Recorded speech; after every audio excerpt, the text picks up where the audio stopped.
Hey, what's up there, YouTubers? It's me again, Brian, aka Gamer55551, and I am back with a review. This one, a double review, where I'll be taking a look at the Switch version of Red Dead Redemption.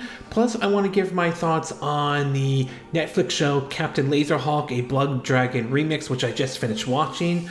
And if you're interested in any gameplay footage of Red Dead Redemption on the Nintendo Switch, I'll have a link down in the description down below, or you can click on the card that will appear up on this video. And for parents out there, it is worth pointing out that Red Dead Redemption is rated M for mature audiences only, ages 17 and up. And Netflix's Captain Laserhawk, a Blood Dragon remix, is rated TVMA here in the USA and everything like that. So for this one, we'll start off first with Red Dead Redemption. Now, I remember playing the original Red Dead Redemption when it came out back in 2010 for the PS3 and all, acting as supposedly, I think, a sequel to Red Dead Revolver, or basically, or another take in that universe and everything like that.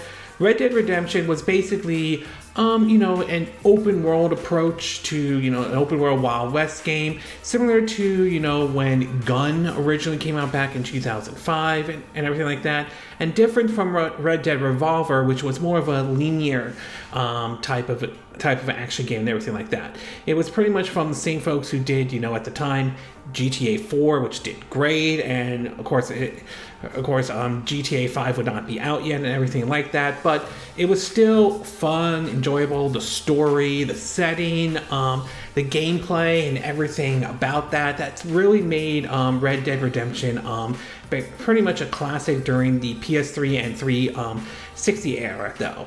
Now, in terms of whether the game being ported over to other systems at all, for the most part, it never really happened or anything like that. And rumblings about the possibility of a remake of the first Red Dead Redemption started to surface, but not in a positive way. This had to come out. This came when an article from Kotaku basically did something about, basically was reporting on following the fallout from basically how GTA Trilogy Definitive Edition, we all saw how poorly that game went and everything like that. Following that, though, it was reported that Rockstar pretty much canceled the remake or everything like that. There was several collaboration from supposedly a Rockstar leaker, but again, nothing official came out or anything like that. Now, it was kind of interesting when it was later learned that Red Dead Redemption started to pop up a little bit again, this time basically on a ratings board and all, and it was eventually revealed, I believe, sometime in 2023, when we later learned that the game would be ported over to not only the Nintendo Switch, but the PS4. And after spending time with the Switch version and everything like that, I will say that while there's some parts of it I'm not a huge fan of, I will say the developers who handled the port job, Double 11, I thought did a really good job with this port, and it does give me some hope, assuming how well Red Dead Redemption did on Switch, on maybe the idea of maybe Red Dead Redemption 2 making its way over to maybe the Switch successor and everything like that. So for this one, we're going to break it down into the pros and cons, and we'll start off first with the pros and everything. In terms of the pros, though, I will say that in terms of the story and the setting, though, it is still good, even for basically a game I believe originally released back in 2010 and all. The whole, this is sort of the end of the Wild West and everything like that, and basically, with, I think, John Marston, if I'm saying his name correctly. I believe that's the main character. I apologize if I get in the name wrong and everything like that. In terms of him trying to deal with the Pinkertons that basically have somewhat his family hostages while he's with the task of hunting down former members of the Dutch gang, which I'm sure most of you may remember not only from this game but the main gang from Red Dead Redemption 2 and everything. So the whole setting and the world is still very good, even till this day. Even though it's from a game from 2010, it still holds up really well and everything like that. The next thing I do want to talk about is basically in terms of how the game runs on the Switch, and I will say, even though this is a 2010 game, the game still runs pretty well on the Nintendo Switch. I didn't really see anything that led to the game, you know, crashing or anything, any kind of major glitches or anything like that based on my time with the game and everything like that. So it certainly ran well. I mean, it runs at basically 30 frames per second, which isn't bad or anything like that. I will admit it would have been nice if they had like a graphical option, allow you to have the game run at maybe like a 60 frames per second with lowering the resolution. But even so, it still ran pretty well on the Nintendo Switch, and the controls were definitely fine with the game. No motion controls or anything like that, but still, it's pretty solid on the Nintendo Switch, though, so it's definitely not bad, especially for those who are thinking about playing this game, you know, in portable mode and everything. And last but not least, though, is the fact that I will give the developers and maybe Rockstar some credit, though, the fact that basically all, or at least the single player content, is in the Switch cartridge and everything like that. Now, I'm sure most of you have heard, for those who are Switch owners, have seen the dreaded, you know, they put part of the game in there and you have to download the rest. And we've seen publishers and developers have pull that kind of stuff before in the past, though, and Rockstar is no exception. They did this with, you know, LA Noire when that was brought over to the Nintendo Switch, to even basically the GTA Trilogy so-called Definitive Edition when that was brought over to the Nintendo Switch. So this certainly isn't really surprising. We've seen this before with other developers, though. So it was, to me, kind of a nice breath of fresh air for those who are buying the physical version, to see that you're getting all the single-player content in basically one Switch cart or cartridges, though. So that is certainly a plus and certainly a nice thing indeed and all. Okay, we're going to take a quick break, and when we get back, we'll get to part 2, which is the cons for Red Dead Redemption. So we'll take a quick break, and we will be right back.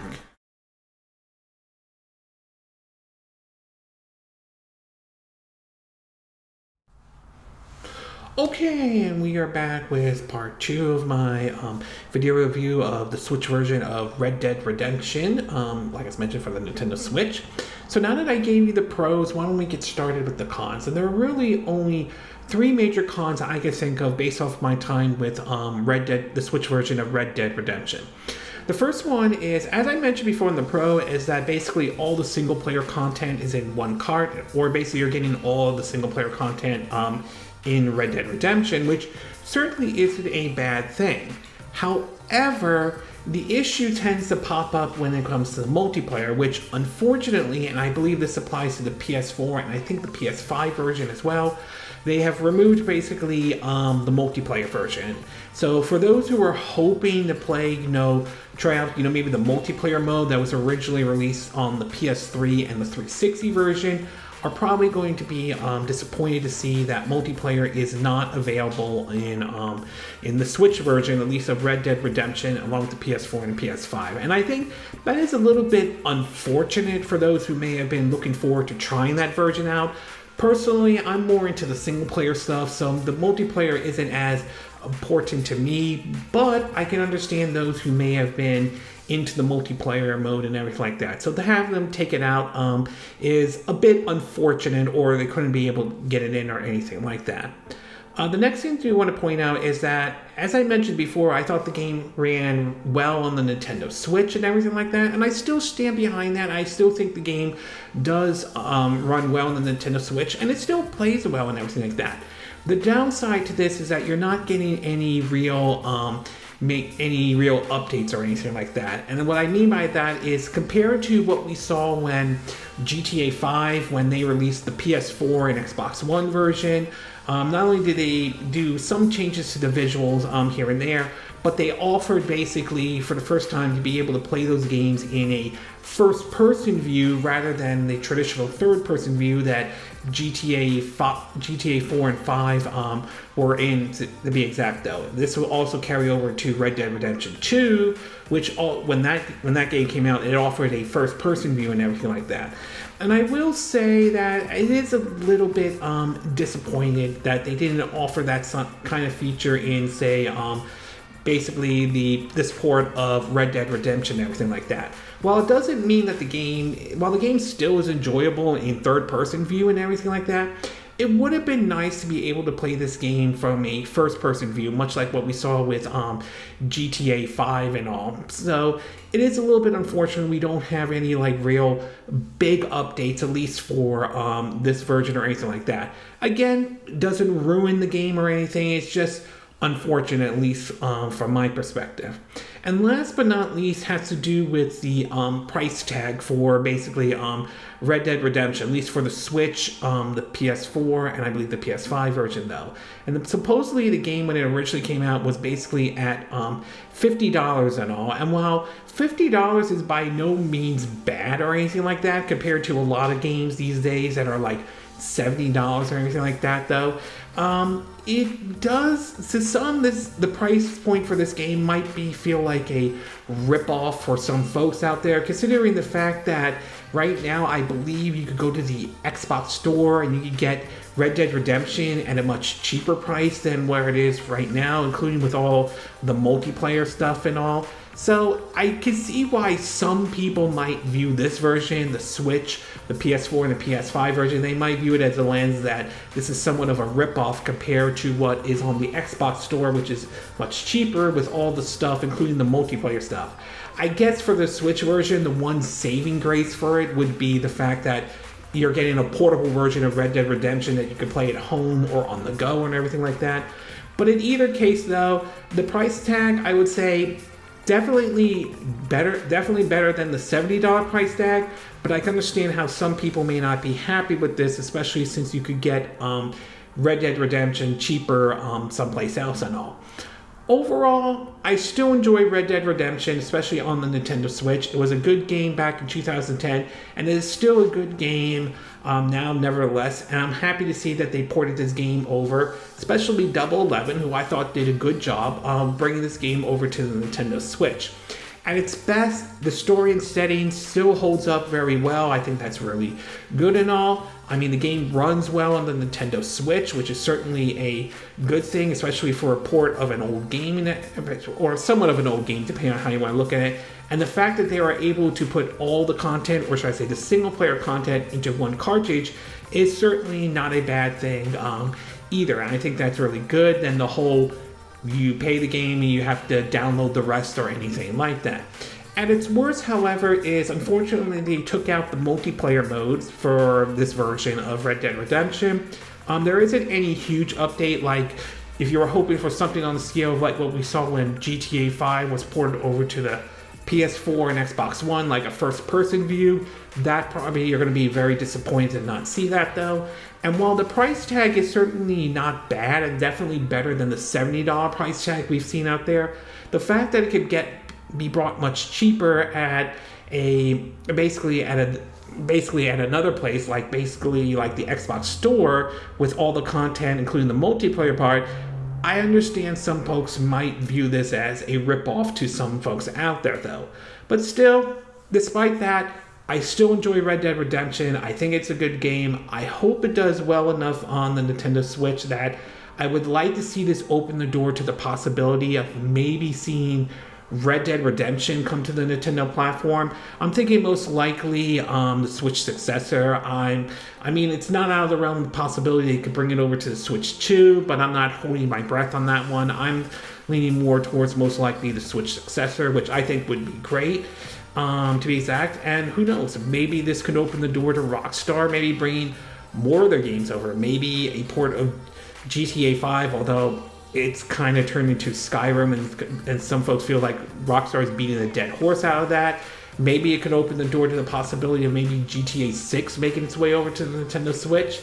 I mean, who knows if that will happen. I can't rule it out, but we'll never know if that will happen or not. But time will ultimately tell. But in either case, though, I still recommend Red Dead Redemption. I still think it's a good game and everything like that. I think the Switch version runs well and all. I think a big factor will come down to what your view on is the multiplayer mode and everything like that. Whether that prevents you from buying this game, or you feel like it's not an issue at all, though. Okay, we're going to take a quick break, and when we get back, we'll get to the third and final part of our double review video, and this will be my take on the Netflix show Captain Laserhawk, a Blood Dragon remix. So we'll take a quick break, and we will be right back.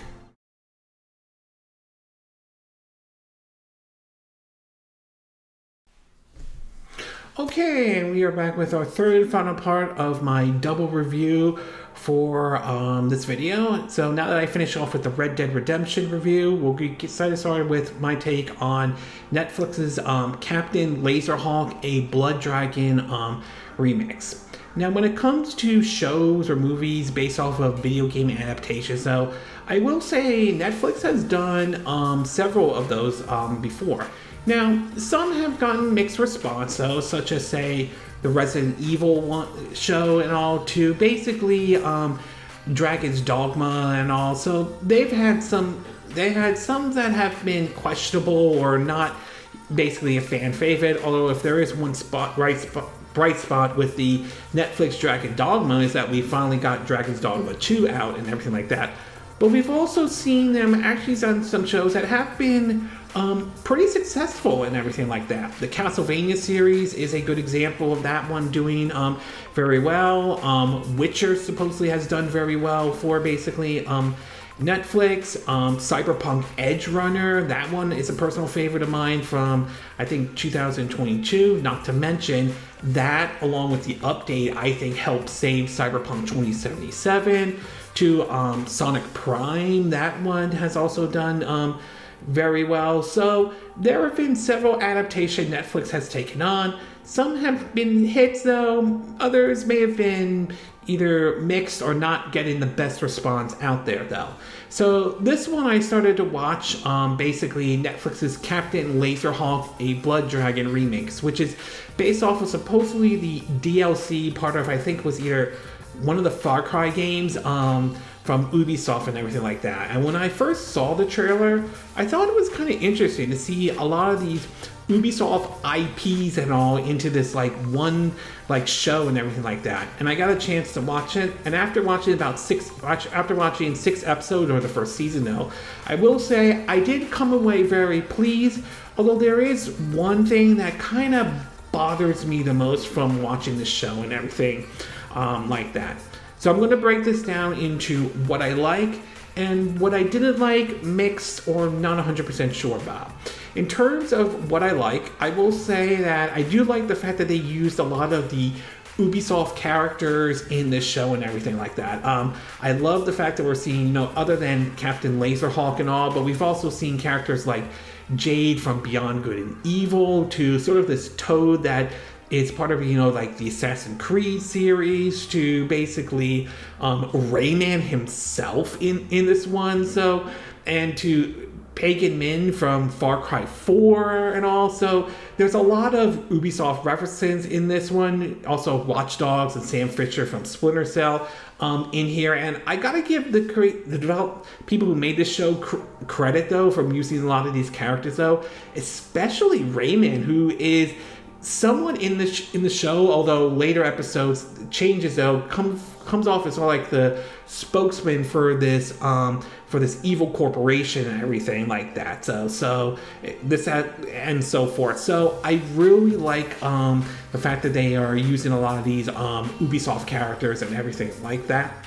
The next thing I do want to point out is I do like the art style for this show and all. It looks really neat. It does have somewhat of an anime flair to it, but not entirely. And I also like how they use some of the scenes for some old retro style games and everything like that, ranging from one scene where they are hacking that looks like it from an old retro arcade game, to I think one scene where you had the frog that was the Assassin's Creed swimming through the sewers and a 2D settings, to even the opening, which definitely has a retro look to it, though. So I like the retro gaming look that they use for some of the scenes in Captain Laserhawk and everything like that. So it was really really neat and everything. So really like the art style. It looks good, and so it definitely fits with the show and everything like that.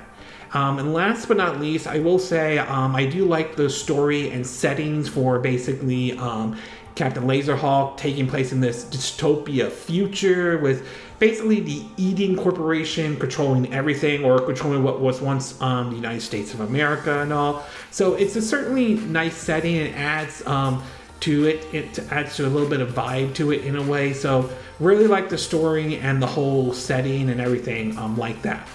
In terms of what I didn't like or mixed or not 100% sure about, I will say I wasn't a big fan of them killing off some of the characters, which I felt like they weren't maybe utilized as much. I mean, some examples could be WWE's Cody Rhodes appeared in some episodes, but then was later killed off, like, I think it was 2 episodes, and we didn't really get to see him do much. To even Jade from Beyond Good and Evil, to a certain degree, also somewhat killed off in a way. So I feel like they killed off some of these characters like way too early, in my opinion. I would have liked to see them be utilized a bit more in other episodes of Captain Laserhawk and all.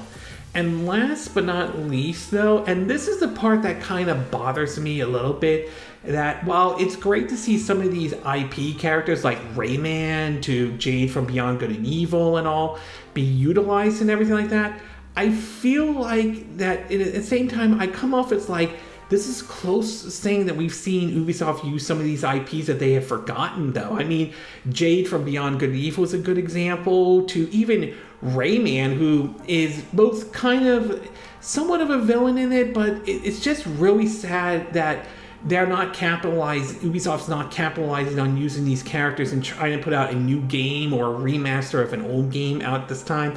Although there are rumors about, although supposedly they are working on a remake of the first Splinter Cell and everything like that. It's just really sad and everything, and that's really pathetic considering the direction Ubisoft has been going in terms of being, everything has to be DRM, always online, or this quadruple A, what they try to sell with Skull and Bones, and we all know how that played out and everything. So it's just unfortunate and sad that some of their classic IPs has kind of been, although I like that they are being utilized in the show, I do feel like they're kind of being forgotten in general. Although you could argue Prince of Persia did get a new game with, I believe, the Forgotten Crown and everything.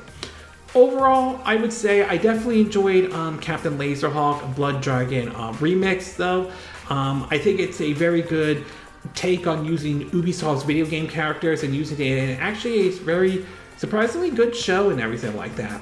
At its best though, like I said, I'm glad that they're utilizing a lot of Ubisoft characters in here.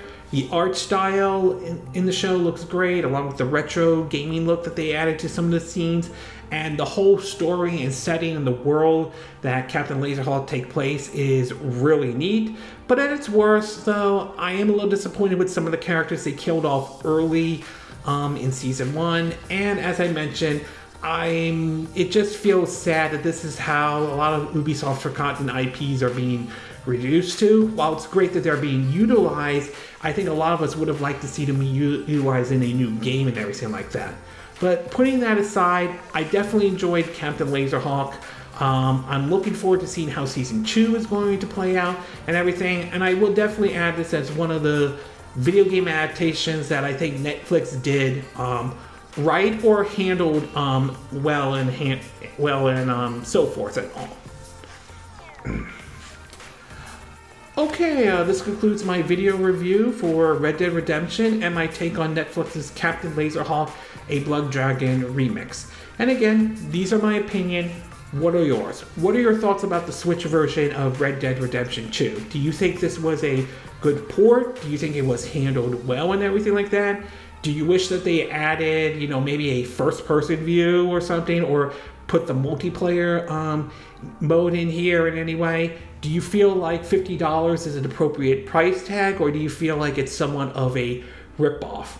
What are your thoughts about Captain Laserhawk, a Blood Dragon remix from Netflix though? Do you think this was a very good use of Ubisoft's old IPs and everything like that? Did you enjoy the show in any way though? Are you looking forward to Season 2? Do you think there were certain characters you didn't think they should have killed off in any way? Do you think this might open the door of maybe Ubisoft taking a look at some of their IPs that they have forgotten with the show and everything? Do you agree with what I said in this video? Do you disagree? Do you have a difference of opinion? As always, sound off in the comment section below. Let me know what you think. And if you do like this video, I hope you hit the like button. I would appreciate it. And I hope you do subscribe to my YouTube channel. If you do, make sure you hit the bell icon for notifications of any new videos I put out.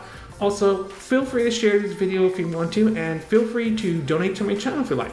You can do it through PayPal me or Patreon or Steam Labs. Links will be in the description of this video, so you'll be watching this on YouTube. And I will see you again next time I do another video. Hopefully that'll be soon. Until then, from Southern California, I wish you all a good day then. Bye!